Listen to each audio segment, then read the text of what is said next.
आज दिव्या बहुत खुश थी उसे देखने लड़के वाले जो आ रहे थे। बचपन से ही दिव्या को साड़ी और लहंगा पहनकर सजने संवरने का और दुल्हन बनने का बहुत शौक था। उसका दुल्हन बनने का एकमात्र अरमान था। पढ़ने लिखने में वह एक औसत छात्रा थी। उसका एक बड़ा भाई था अरुण, वह अपनी छोटी बहन दिव्या को दिलो जान से स्नेह करता था। वह लड़के वालों के स्वागत की तैयारी में अपनी मां की मदद कर रहा था। काजू, बादाम, मिठाई, समोसे, कचौड़ी, नारियल कुकीज, सॉफ्ट ड्रिंक और न जाने क्या क्या सब कुछ तैयार था। दोपहर में लड़के वाले आकर दिव्या को देख गए। अगले दिन उन्होंने फोन करके बताया कि दिव्या उन्हें अपने बेटे विशाल के लिए बहुत पसंद है। अरुण ने दिव्या से पूछा तो दिव्या ने कहा कि उसे विशाल पसंद है। दिव्या के पापा ने विशाल के परिवार के बारे में पता लगाया। सब ठीक था। विशाल किसी प्राइवेट कंपनी में जॉब करता था। उसकी एक विवाहित बड़ी बहन थी। जल्द ही दिव्या और विशाल की सगाई हो गई। दिव्या का दुल्हन बनने का अरमान पूरा होने वाला था। विशाल जैसा हैंडसम लड़का उसकी भावी पति था। वह बहुत खुश थी। उसे खुश देखकर परिवार वाले भी बहुत खुश थे। वह विवाह से पूर्व कई बार विशाल के साथ घूमने गई। विशाल ने उसे कई उपहार भी दिए। विवाह से कुछ महीने पूर्व एक दिन अचानक दिव्या के होने वाले ससुर जी का फोन आया कि हमें 2 लाख रुपयों की सख्त जरूरत पड़ गई है, क्या आप इंतजाम कर सकते हैं? 2 दिन बैंक बंद होने के कारण हमें दिक्कत का सामना करना पड़ रहा है। हम हफ्ते 10 दिन में आपको पैसे लौटा देंगे। दिव्या के पिता ने शादी की शॉपिंग करने के लिए घर पर जो रुपए रखे हुए थे वो उन्होंने दिव्या की ससुराल पहुंचा दिए। काफी दिन बीत जाने पर भी दिव्या के ससुर जी ने पैसे नहीं लौटाए। दिव्या के पिता ने भी शर्म के मारे कुछ नहीं कहा।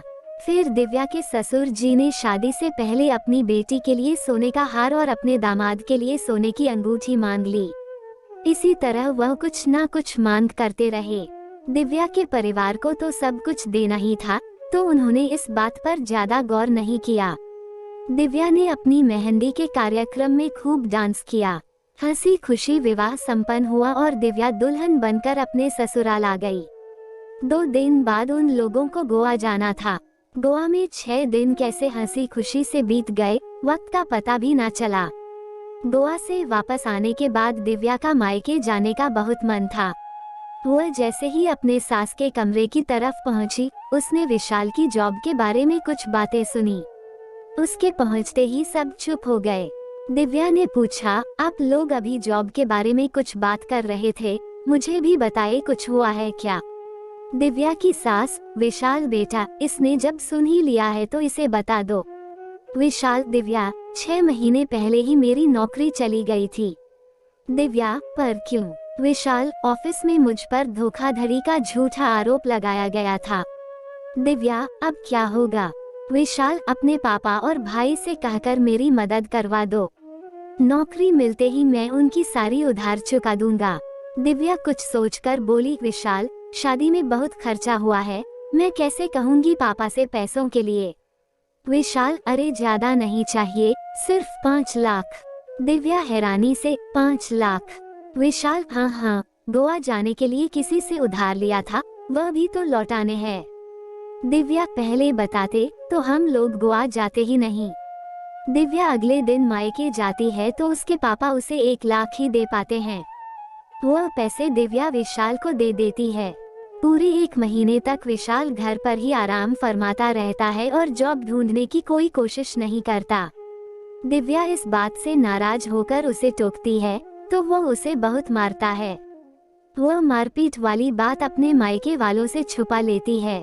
पैसे खत्म हो जाने पर विशाल उसे मायके जाकर पैसे लाने को कहता है। दिव्या उसे साफ मना कर देती है। दिव्या, विशाल, अब बहुत हो चुका, मैं अब कुछ भी मांग कर नहीं लाऊंगी। तुम खुद काम करो, जॉब ढूंढो और पैसे कमाओ। शादी की है तो जिम्मेदारी तो उठानी पड़ेगी। मेरे पापा पहले से ही हद से ज्यादा दे चुके हैं। विशाल ने उसे बहुत पीटा और जब वह मार खाते खाते बेहोश हो गई, तब बेहोशी की हालत में उसे जला दिया और उसके मायके में फोन कर दिया कि सिलेंडर लीक होने के कारण दिव्या जल गई है। ये तो अच्छा हुआ कि सिलेंडर पूरी तरह से भरा हुआ नहीं था, नहीं तो आपकी बेटी की गलती के कारण हमारा पूरा घर ही उड़ जाता। दिव्या के माता पिता के ये सुनकर होश ही उड़ गए। उन्होंने अपनी लाडली को हमेशा के लिए खो दिया था। उन्हें इस बात का बिल्कुल यकीन नहीं था, इसीलिए उन्होंने पुलिस में शिकायत दर्ज करवाई। पोस्टमार्टम में मारपीट के कई निशान मिले। विशाल और उसके पिता को गिरफ्तार कर लिया गया, लेकिन दिव्या तो वापस नहीं आ सकती थी। उसका ससुराल में सुखी रहने और दुल्हन बनने का अरमान उसके साथ ही समाप्त हो गया। इसलिए अपनी बेटियों को हमेशा यही शिक्षा दे कि यदि ससुराल में उन्हें कोई परेशानी या दुख है तो वो उसे छुपाए नहीं, और कभी भी किसी भी समय उन्हें अपनी जान का खतरा महसूस हो तो वह तुरंत अपने माता पिता के पास आ जाए। मायका उनका अपना ही घर है।